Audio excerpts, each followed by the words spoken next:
జై గురుదత్త. ఈ పూట ఉప్పుడు పిండి చేస్తున్నాను.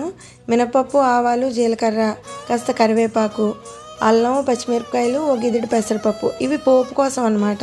ఇప్పుడు దలసరిగా ఉండే గిన్నెలో ఈ పోపు వేసి పెసరపప్పు కూడా వేసి వేగాక అల్లం, పచ్చిమిరపకాయలు, కరివేపాకు, కాస్త ఇంగువ ఇవన్నీ వేగిన తర్వాత ఓ 2 ఎండుమిరపకాయ ముక్కలు కూడా వేసుకోవచ్చు, బాగుంటుంది.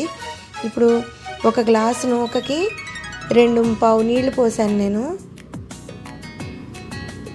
ఇంతే, సరిపడినంత ఉప్పు వేసి మూత పెట్టేసుకుంటే నీళ్లు మరుగుతాయి.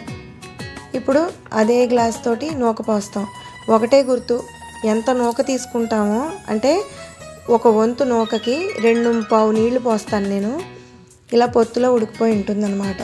సిమ్లో పెట్టుకుని మూత పెట్టుకుని ఆ మూత పైన కాసి నీళ్లు పోస్తే అసలు అడుగంటకుండా చక్కగా మగ్గిపోతుంది.